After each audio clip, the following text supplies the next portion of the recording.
Végül mégis abszolváltam a vizsgát, mindössze 2 hibaponttal. 2 hibapont? Ez olyan, mintha bungee kötél épp csak 1 centivel volna hosszabb.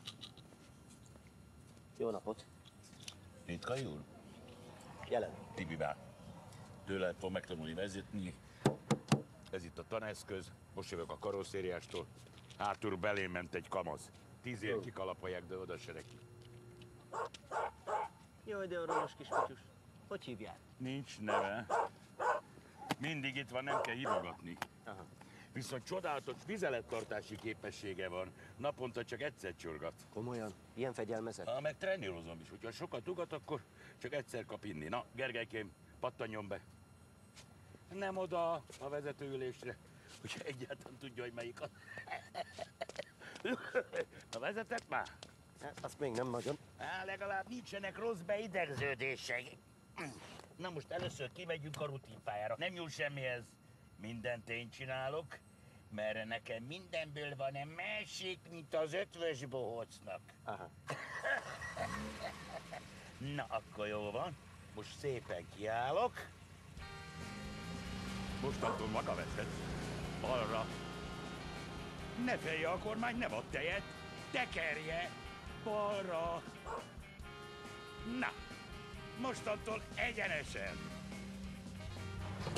Tolja be az órát előre. Látják, hogy tanuló. Biztos beengedik. Bátor vagy, köcsög! Akkor tisztázzuk a feltételeket. Nálunk 1 óra 40 perc, dupla órát tartunk, az 80 perc. 10 perc szünet, szóval 1 óra múlva végez. Nem vagánykodunk, maga tanuló, nem nyomjuk a gázt, mert drága az üzemanyag. Még akkor is, hogyha dabasról hozom a gépműhelyből feketén. Na, maga ugye vezetett már? Hát egyszer. Apuval gyakoroltuk a parkolást a hungarokamion parkolóban. Ahol a kurvák van. Igen. Amikor y-ozgatunk, azt hitték, hogy válogatunk. Gergely, ki iránya botna? 5 percre vagyunk a kómától.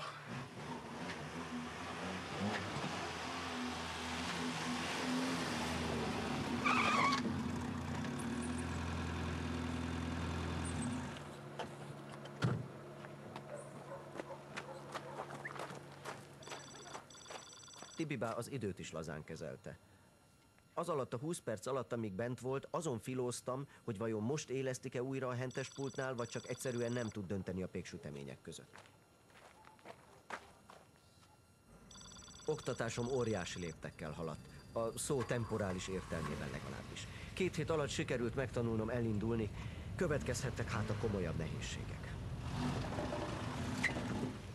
Gergelykém, a kézifékes indulásig terepen vesszük át, mert csak leégetni a kuplungot, a vizsgán majd elintézem, hogy nehez legyen. És mi lesz a valóságban? A valóságban most szórakozik a saját kocsijával, aminek nem ment még szanaszéjjel a Bovden kötel a sok béna tanulótól. A pesti gyerek amúgy is nincsenek hegyek.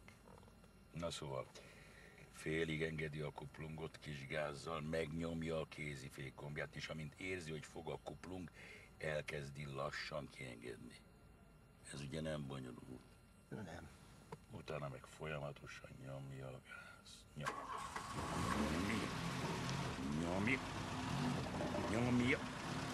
Nyomja, Gergőkém! Kuplung 1-es, barra index, kézifék. Nézze, Gergelykém, lehet, hogy maga még nem vezetett, de akkor könnyen hozzászokik a gondolathoz, hogy nagyon hamar nem is fog. Aha. Ne vegye a szívére, de maga az első tanítványom, aki induláskor ahelyett, hogy a tükörben nézne, becsukja a szemét. Ez szándékos? Nem.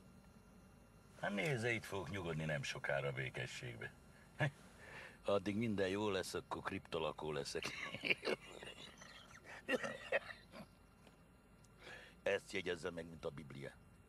Kuplung 1-es, barra index, kézifék, tükör.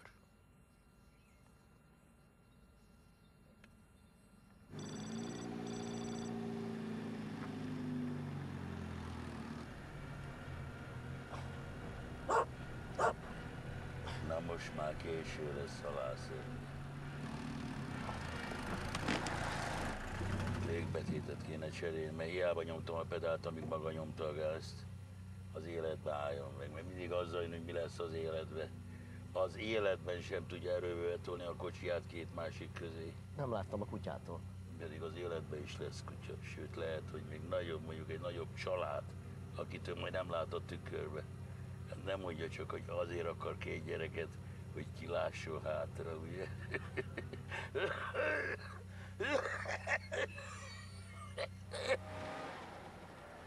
A dolgok egész jól alakultak. Már hátrafelé is próbáltunk haladni hosszabb időn keresztül. Amit úgy értékeltem, hogy Tibibá belém helyezte a bizalmát, mondván, hogy már megérettem a rükvercre. Ami annyira veszélyes, hogy még a Forma 1-ben és hídon sem lehetséges. Ám ekkor váratlan dolog történt.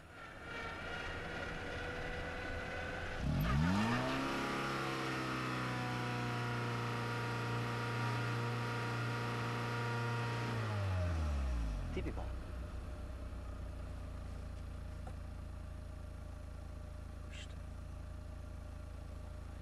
Meg kellett tudnom, hogy éle.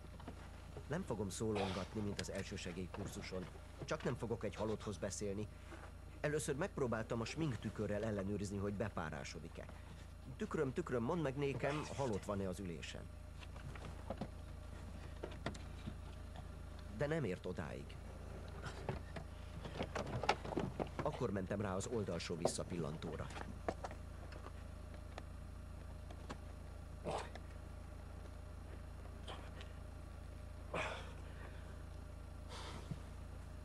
Hiába. Maradt a pulzus, de abban sem voltam biztos, hogy én élek.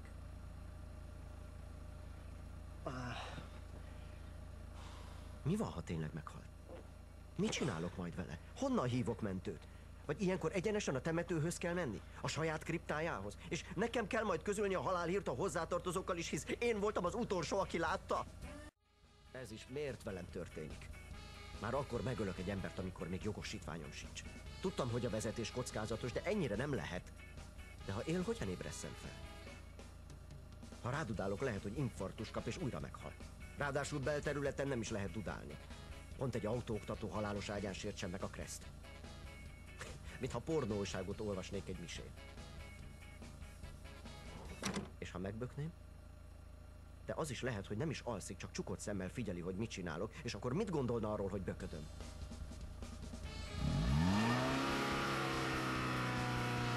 Ne pörgesse azt a motor!